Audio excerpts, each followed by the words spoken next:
मैं आप लोगों को 10वीं वर्ग के एक्सरसाइज 3.5 का क्वेश्चन नंबर 4 का 3 नंबर प्रश्न मैं बताने वाला हूं। देखिए, प्रश्न को जानने से पहले आप लोग को मैं यह बताना चाहता हूं कि यह जो प्रश्न है यह दो चर वाले रैखिक समीकरण के समस्या से है। अब बात यहाँ पे यह है कि यहाँ जो बातें लिखी गई हैं, जो इसमें समस्या दिया गया है, इस समस्या से आपको सबसे पहले समीकरण निकालना है, ठीक है। फिर उस समीकरण को निकालने के बाद उस समीकरण से आपको हल ज्ञात करना है। देखिए, बनाने के लिए तो यह अभी तुरंत बन जाएगा और तुरंत आप देख करके छाप लीजिएगा, लेकिन आपको उसको समझना पड़ेगा कि आखिर यह आता कैसे है। तो मैं इस वीडियो में आपको यह बताने वाला हूं कि समस्या अगर दी गई हो तो उस समस्या से किस तरीके से उसका समाधान किया जाएगा। 8वें वर्ग में भी समीकरण है और 9वें वर्ग में भी समीकरण का कुछ हल्का फुल्का रूप है। आप यहाँ जो है देख सकते हैं कि समीकरण को किस तरीके से मतलब समझाने का प्रयास किया जा रहा है और समस्या बनाने का प्रयास किया जा रहा है। सवाल में लिखा है कि यश ने एक टेस्ट में 40 अंक अर्जित किए। क्या किए? 40 अंक अर्जित किए। यश नाम का कोई लड़का है जिसका टेस्ट हो रहा है और वह 40 अंक प्राप्त किया, 40 नंबर उसको आया। तो जब उसे प्रत्येक सही उत्तर के लिए 3 अंक और अशुद्ध उत्तर के लिए 1 अंक कटौती की जाती है। जब एक उत्तर को वह सही करता है तो उसको 3 अंक मिलता है, मतलब एक प्रश्न को सही करता है तो 3 अंक प्राप्त होता है। और जब यदि एक प्रश्न गलत कर देता है तो 1 अंक उसमें से काट लिए जाते हैं, तो उसको 40 अंक प्राप्त हुआ। तो अब देखिए, 40 को तो उसको नंबर मिल गया और एक सही प्रश्न के लिए उसको 3 अंक मिल रहा है और एक गलत प्रश्न के लिए उसको 1 अंक घटाया जा रहा है। तो अब यह जो बात है, मतलब यह जो वाक्य है जिसको आप देख रहे हैं कि यह हिंदी के रूप में, भाषा के रूप में लिखा गया है, अब इसको गणित के भाषा के रूप में आप कैसे लिखिएगा? जब आप इसको गणित के भाषा के रूप में बनाइएगा तब न जाकर के इसको हल कीजिएगा। तो यह समस्या कहलाता है और इस समस्या से हम समीकरण बना रहे हैं। देखिए कैसे। प्रश्न तो 2 तरीके का है, एक प्रश्न है जो सही है और एक प्रश्न है जो गलत है। तो यह 2 पहलू हो गए आपके। तो ऐसी स्थिति में जब ये 2 पहलू हुआ तो ये 2 चर वाला समीकरण हुआ। जब 8वीं क्लास के बच्चे मतलब उसको 8वां क्लास का अगर जो चैप्टर बनाता है तो उसमें 1 चर वाला होता है, तो उसमें 1 ही पहलू होते हैं, जबकि इसमें 2 पहलू है। जब 8वें में आपने समीकरण बनाया होगा तो वहां पे आपको 2 पहलू नहीं दिखाई दिया होगा, 1 पहलू दिखाई दिया होगा।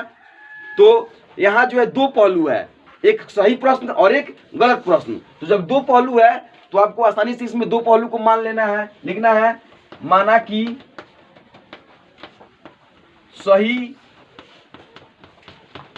प्रश्नों की संख्या बराबर x और फिर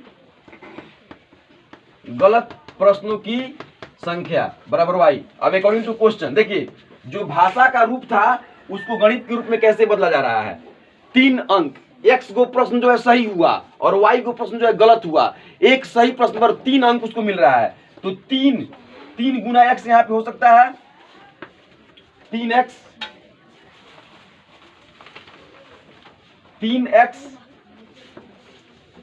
माइनस y 40 अंक प्राप्त कर रहा है, कोई है।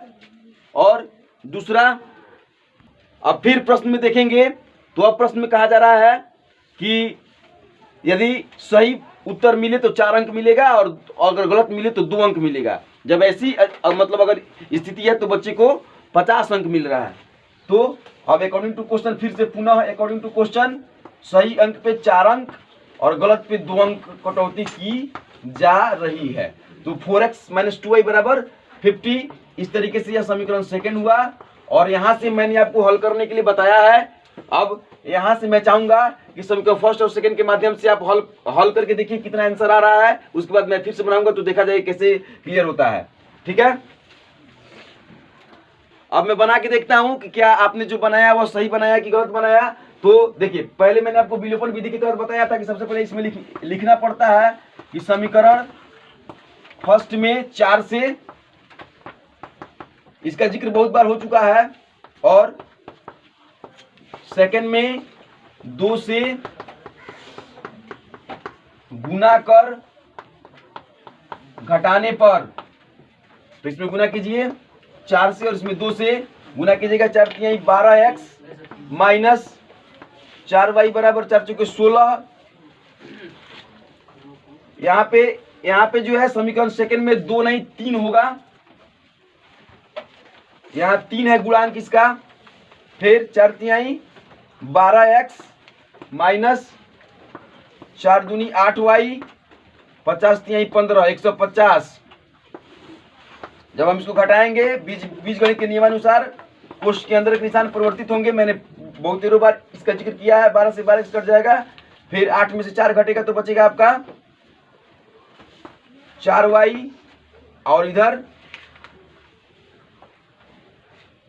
1 मिनट 4 3, यहाँ मैंने अंक भले ही चेंज किया लेकिन 6y, तो यहाँ जो है 6 में से 4 घटेगा तो बचेगा आपका 2y, 150 में 60 घटेगा तो 10, y बराबर 10/2, अर्थात y का मान आ गया आपका 5।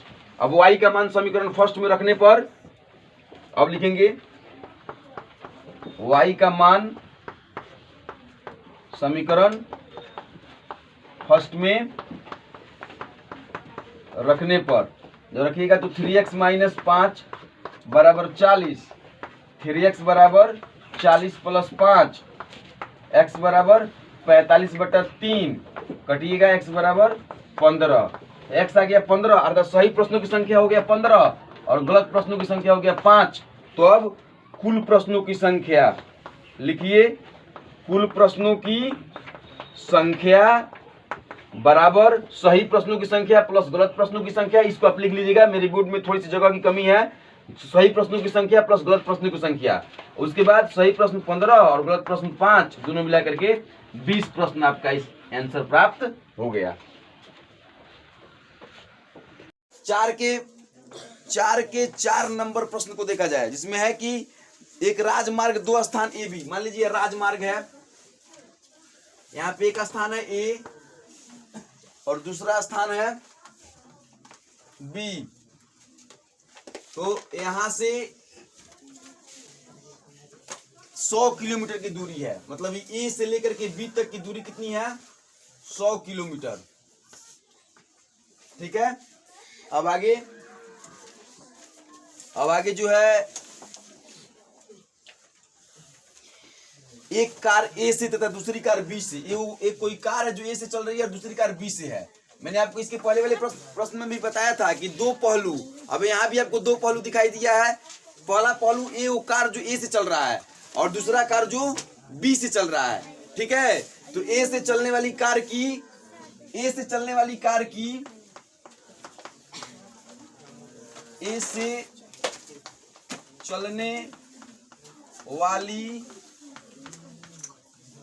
की चाल बराबर x किलोमीटर प्रति घंटा, और फिर बी से चलने वाली कार की चाल y किलोमीटर प्रति घंटा।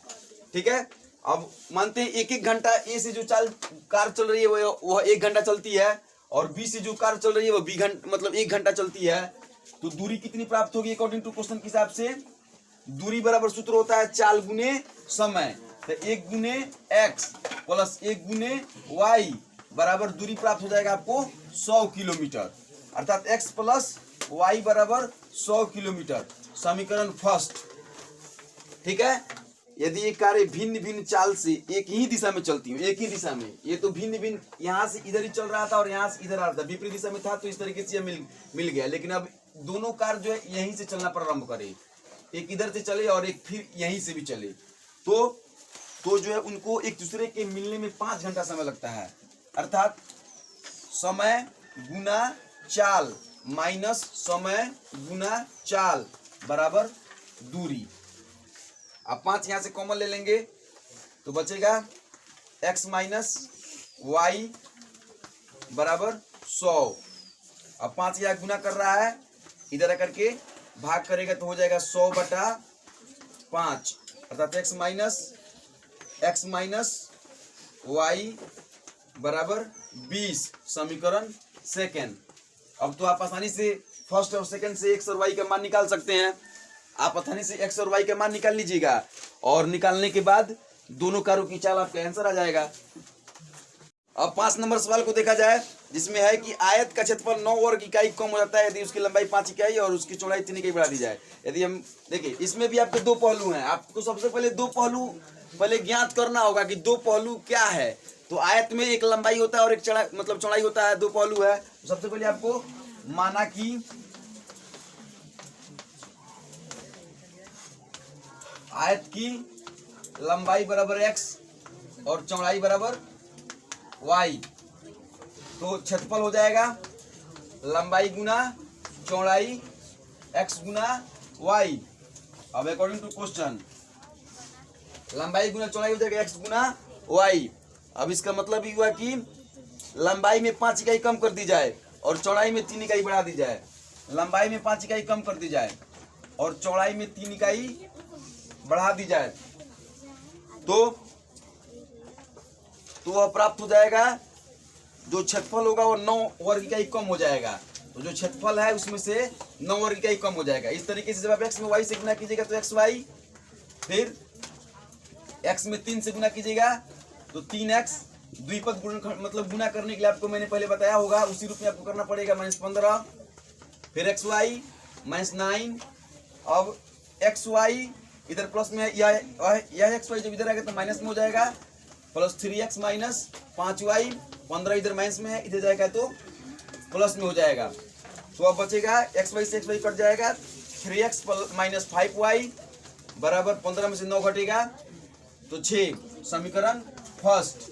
फिर अकॉर्डिंग टू क्वेश्चन फिर से प्रश्न पढ़ेंगे। अब प्रश्न में कहा जा रहा है कि यदि लंबाई में 3 इकाई और चौड़ाई में 2 इकाई बढ़ा दी जाए, लंबाई में 3 इकाई और चौड़ाई में 2 इकाई बढ़ा दी जाए, लंबाई में 3 इकाई और चौड़ाई में 2 इकाई बढ़ा दी जाए तो 67 वर्ग इकाई बढ़ जाता है। तो xy प्लस 67, ध्यान दीजिएगा, x से y में गुना कीजिएगा xy, x से 2 में कीजिएगा 2x, 3 से y में कीजिएगा 3y और 3 दूनी 6 बराबर xy प्लस 67। जब xy इधर प्लस में है, जब इधर जाएगा तो माइनस में आएगा और xy से xy कट जाएगा जैसा कि ऊपर वाले समीकरण में कटा हुआ है। तो बचेगा 2x प्लस 3y बराबर 67 में से 6 घटेगा तो 61, समीकरण सेकेंड। अब समीकरण फर्स्ट और सेकेंड से आप x और y का मान निकालिए, उसके बाद मैं चेक करता हूँ कि आपने सही बनाया। किया जाए तो समीकरण फर्स्ट में 2 से और सेकेंड में 3 से, समीकरण फर्स्ट में 2 से तथा सेकेंड में 3 से गुना कर घटाने पर, 2 से गुना कीजिएगा तो 2 तिया 6x माइनस 5 दूनी 10y, 6 दूनी 12, 3 से गुना करेंगे 3 दूनी 6x प्लस 3 तरीके 9y बराबर 3, 6 तरीके 18, 183। जब इसको हल करेंगे तो कोष्ठ के पहले माइनस होगा तो निशान बदल जाएगा, 6x से 6x कट जाएगा, 10y में से y घटेगा तो -19y और 183 में से घटेगा 3 में से 2 घटेगा तो 1, 8 में से 1 घटेगा तो 7 और 171, माइनस माइनस कट जाएगा, y बराबर 171 बटा 19 और 19 9 171 हो जाएगा। y बराबर आ गया आपका 9। y का मान समीकरण फर्स्ट में रखिए, y का मान समीकरण फर्स्ट में रखने पर तो आ जाएगा आपका 3x माइनस 5 गुना 9 बराबर 6, 3x बराबर 45, 6 और प्लस 45, x बराबर आ जाएगा 45 और 6 हो जाएगा आपका 51, x बराबर आ गया आपका 51 बटा 3 17, x बराबर 17 मीटर और y बराबर 9 मीटर। आपको आंसर निकालना था आयत की लंबाई और चौड़ाई। तो बीमाएं जो लंबाई को हमने x माना था, अब लिखेंगे आयत की, देखिए आयत की लंबाई जो है आप लिखिए या बीमा लिखिए, सीधे लिख दीजिए आयत की विमाएं बराबर 17 और 9, 17 मीटर और फिर 9 मीटर। घेर करके आपका यह आंसर हो जाएगा। इस तरह से यह चैप्टर समाप्त होता है। अगले वीडियो में हम लोग 306 के प्रश्न उत्तर को लेके हाजिर होंगे।